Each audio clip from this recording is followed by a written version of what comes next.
শেখ হাসিনার সাবেক ব্যক্তিগত সহকারী এবং বীর মুক্তিযোদ্ধা মতিউর রহমান রেন্টু শেখ হাসিনার ব্যক্তিগত জীবন নিয়ে আমার ফাঁসি চাই নামক একটি বই লেখেন। পরবর্তীতে শেখ হাসিনা এই বইটিকে অবাঞ্ছিত ঘোষণা করেন এবং রেন্টু সহ তার পরিবার বিদেশে পালিয়ে যান। সেই বইয়ের একটি অংশে মতিউর রহমান রেন্টু শেখ হাসিনার ফেন্সিডিল খাওয়ার ঘটনা তুলে ধরেন।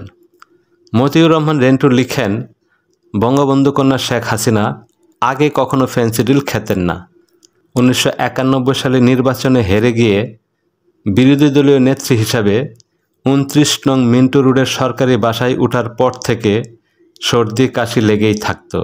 ঘুম হতো না, নাক দিয়ে সবসময় পানি পড়ত, মাথা ব্যথা করত এবং বক্তৃতা দেওয়ার সময় গলা ভেঙে যেত। বক্তৃতা দেওয়ার সময় গলা বসে যাওয়া ছিল সবচেয়ে বড় অসুবিধা। ডাক্তার SM মালেক অনেক হোমিওপ্যাথিক ওষুধ খাওয়াচ্ছেন। ডাক্তার SM মালেকের কাছ থেকে শত শত শিশি হোমিওপ্যাথিক ওষুধ খেয়েও কোনো কাজ হচ্ছিল না। জননেত্রী বঙ্গবন্ধু শেখ হাসিনা ভালো হচ্ছিলেন না। ডাক্তার SM মালেক এই সকল ঔষধের জন্য কোনো টাকা পয়সা নিতেন না। যদি টাকা পয়সা নিতেন তাহলে নিশ্চয়ই বলা হতো টাকা পয়সার জন্যই ডক্টর মালেক অযথায় নেত্রীকে এইসব ওষুধ খাওয়াচ্ছেন। ডাক্তার মালেকের হোমিওপ্যাথিক ওষুধের সাথে চলত তুলসী পাতার রস এবং জ্যৈষ্ঠমধু, কিন্তু কোনো কিছুতেই কিছু হচ্ছিল না।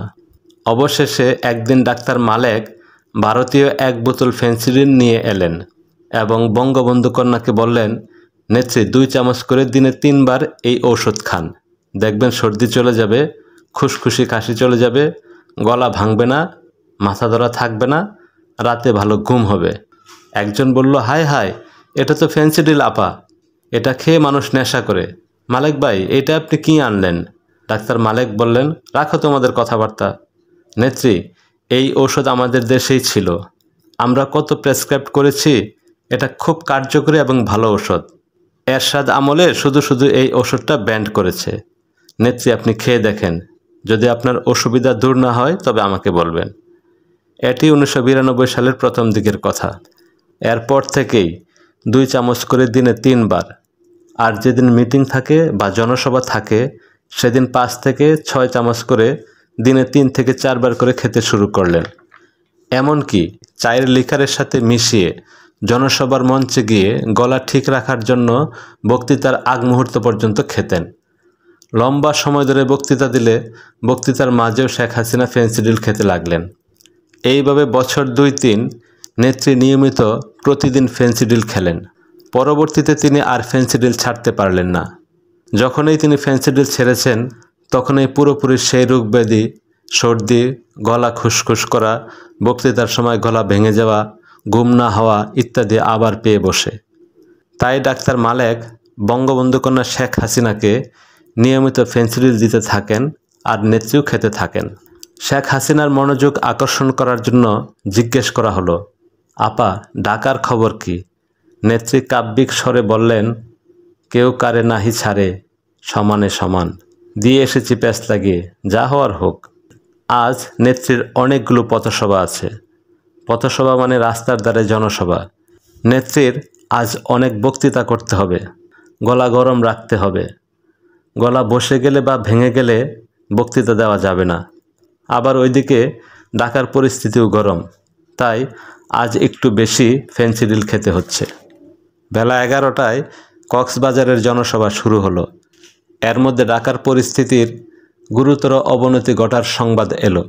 রাষ্ট্রপতি আব্দুর রহমান বিশ্বাস এবং জেনারেল নাসিমের এই সংঘাতে ঢাকা ক্যান্টনমেন্ট কার নিয়ন্ত্রণে এটা বোঝা যাচ্ছে না। তবে সাভার ও গাজীপুরের ক্যান্টনমেন্ট যে আব্দুর রহমান বিশ্বাসের পক্ষে এটা বোঝা গেল। এই কারণে যে জেনারেল নাসিমের নির্দেশে ঢাকা অভিমুখে আসা যশোর, রংপুর, বগুড়া এবং ময়মনসিংহ ক্যান্টনমেন্টের সৈনিকদের প্রতিরোধ করার জন্য 9ম পদাতিক ডিভিশনের GOC মেজর জেনারেল ইমামুজ্জামানের নির্দেশে সাভার ক্যান্টনমেন্টের সৈনিকরা আরিচাঘাটে অবস্থান নেয় এবং ফেরি চলাচল বন্ধ করে দেয় এবং নদী পার হওয়ার অপেক্ষায় থাকা দৌলতিয়া এবং নগরবাড়ি ঘাটের সৈনিকদের নদী পার হওয়ার চেষ্টা করলে ডুবিয়ে দেওয়া হবে বলে ওয়্যারলেসের মাধ্যমে হুঁশিয়ার করে দেওয়া হয়। এইদিকে ময়মনসিংহ থেকে আসা সৈনিকদের রাস্তায় ব্যারিকেড দিয়ে গাজীপুরের সৈনিকরা আটকে দেয়। কুমিল্লার ময়নামতি, চট্টগ্রাম, বান্দরবন এইসব ক্যান্টনমেন্টের অবস্থা বোঝা যায় না। শেখ হাসিনা ইতিমধ্যে 7টি পথসভায় বক্তৃতা শেষ করেছেন। ঢাকা থেকে খবর এলো ঢাকার রাস্তায় ট্যাঙ্ক নেমেছে, কিন্তু কার পক্ষে নেমেছে অর্থাৎ লড়াইয়ে কে জিতেছে জানা গেল না। শেখ হাসিনা আবারও বেডরুমে চলে গেলেন।